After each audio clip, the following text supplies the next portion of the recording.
Assalamualaikum warahmatullahi wabarakatuh. Saya Diwil Hamal Patona dari kelompok 11 mata kuliah Perencanaan dan Desain Pembelajaran.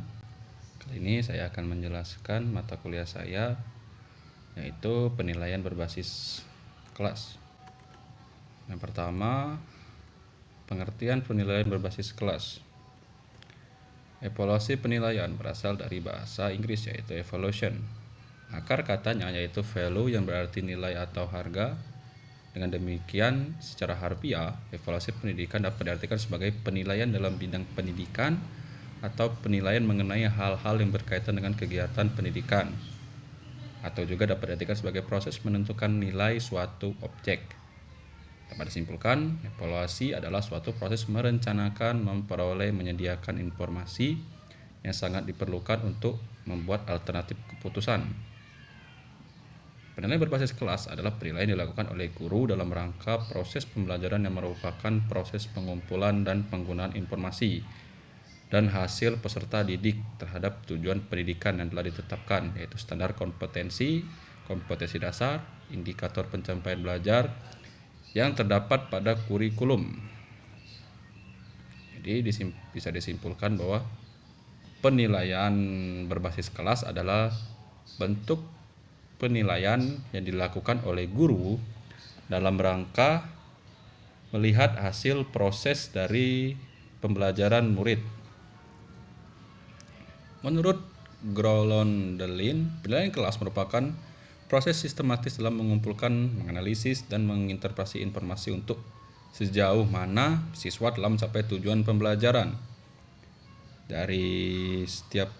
Dari penjelasan Groenendahl itu dijelaskan bahwa kita sebagai guru menilai bagaimana kemajuan siswa dalam mencapai tujuan pembelajarannya, seperti tingkat belajar dari siswa tersebut, contohnya dari membaca dan juga menulis tadi.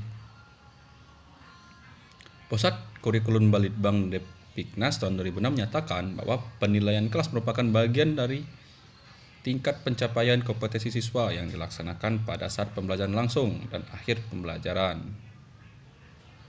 Di sini dapat kita simpulkan bahwa setiap penilaian kelas merupakan bagian dari penilaian internal yang digunakan untuk menilai siswa dari setiap kompetensi yang dilaksanakan saat pembelajaran berlangsung, contohnya saat kita belajar di kelas ataupun belajar di luar kelas atau kerja kelompok atau hasil dari kerja kelompok tersebut.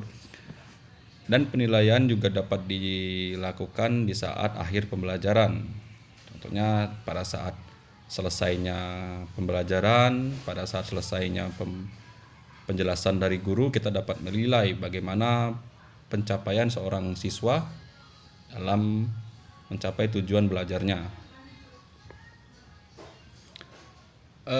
Penilaian berbasis kelas dapat diartikan sebagai suatu proses pengumpulan atau pengumpulan data dari siswa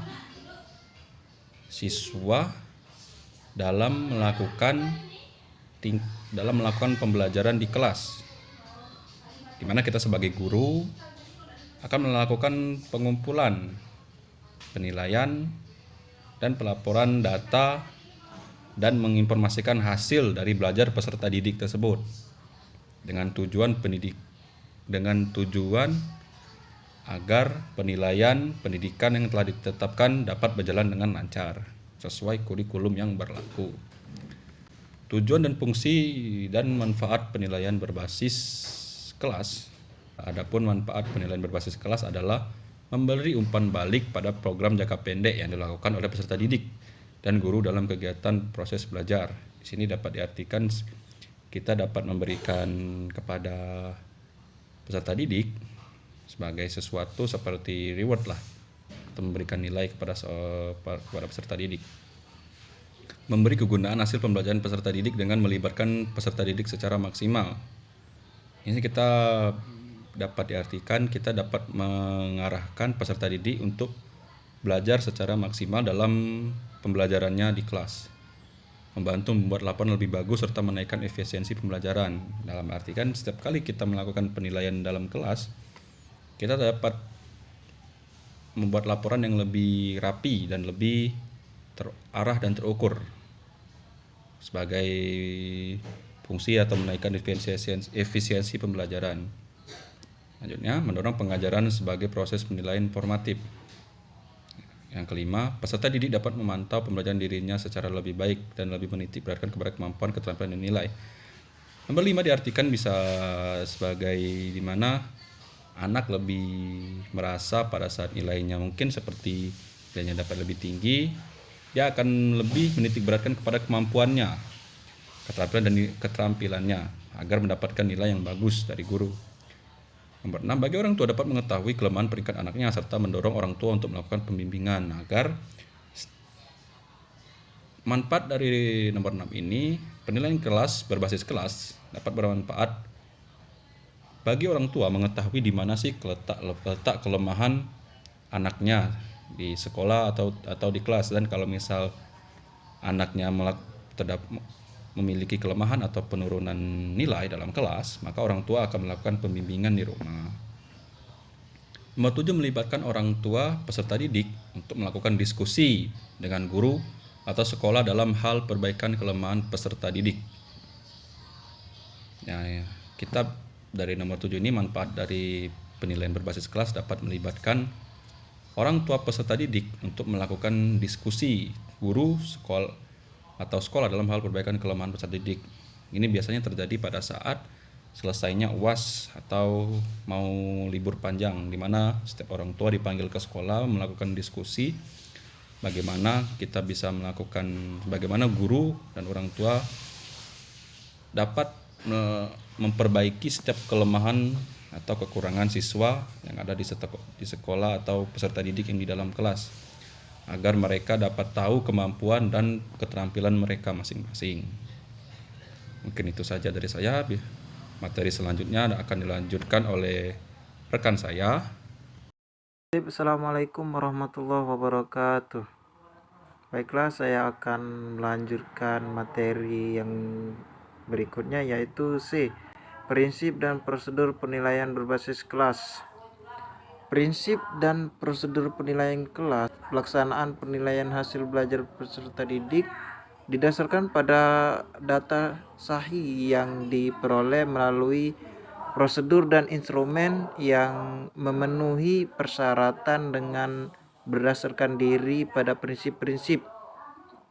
Yang prinsip-prinsip tersebut yaitu sebagai berikut. 1. Mendidik.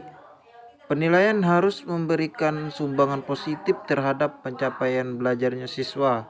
Yang kedua yaitu terbuka. Kriteria penilaian dan dasar pengambilan keputusan harus jelas dan terbuka bagi semua pihak. Yang ketiga yaitu menyeluruh, mencangkup seluruh domain yang tertuang pada setiap kompetensi dasar. Yang keempat yaitu terpadu dengan pembelajaran, artinya menilai yang seharusnya dinilai menggunakan alat yang sesuai untuk mengukur kompetensi. Yang kelima yaitu objektif, artinya proses penilaian yang dilakukan harus meminimalkan pengaruh-pengaruh atau pertimbangan subjektif dari penilaian. Yang keenam yaitu sistematis, yaitu penilaian harus dilakukan secara terencana. Yang ketujuh, berkesinambungan. Penilaian dilakukan secara berencana, bertahap, dan terus-menerus untuk memperoleh gambaran tentang perkembangan belajar siswa sebagai hasil kegiatan belajarnya. Yang kedelapan yaitu adil. Penilaian harus adil terhadap semua siswa dengan tidak membedakan latar belakang sosial, ekonomi, budaya, bahasa, dan suku. Dalam penilaian yang dilakukan oleh BSNP, ditegaskan bahwa dalam proses penilaian perlu diperhatikan beberapa prosedur sebagai berikut. Yang pertama yaitu penilaian ditujukan untuk mengukur pencapaian kompetensi. Yang kedua yaitu penilaian menggunakan acuan kriteria. Yang ketiga yaitu penilaian dilakukan secara keseluruhan dan berkelanjutan. Yang keempat, hasil penilaian digunakan untuk menentukan tindak lanjut. Tindak lanjut dari penilaian dapat berupa perbaikan proses belajar, yaitu program remedi dan program pengayaan, tergantung kriteria ketuntasan peserta didik. Yang terakhir yaitu penilaian harus sesuai dengan pengalaman belajar yang ditempuh. Materi terakhir saya akan menjelaskan tentang teknik penilaian belajar berbasis kelas. Nah, jadi teknik belajar berbasis kelas ini berbagai teknik penilaian dapat dilaksanakan untuk mengumpulkan informasi berbagai kemajuan belajar peserta didik. Nah, jadi penilaian hasil belajar dapat digunakan untuk dengan berbagai teknik. Di antaranya adalah yang pertama itu adalah penilaian unjuk kerja. Nah, penilaian unjuk kerja ini merupakan penilaian dengan mengamati kegiatan peserta didik dalam pelaksanaan suatu tugas. Nah, contohnya seperti praktik sholat, praktik olahraga, dan juga praktik di bengkel. Nah, yang kedua itu ada penilaian sikap.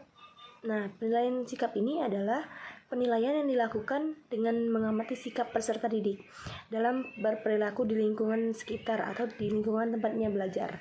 Nah, yang ketiga, penilaian teknik tertulis merupakan penilaian yang dilakukan menggunakan perangkat penilaian berupa soal jawaban dan juga bentuk tulisan. Nah, selanjutnya yang keempat, penilaian project atau project work. Nah, penilaian project ini adalah kegiatan penilaian terhadap suatu tugas yang harus diselesaikan dalam waktu yang telah ditentukan. Nah, yang kelima itu ada penilaian portofolio.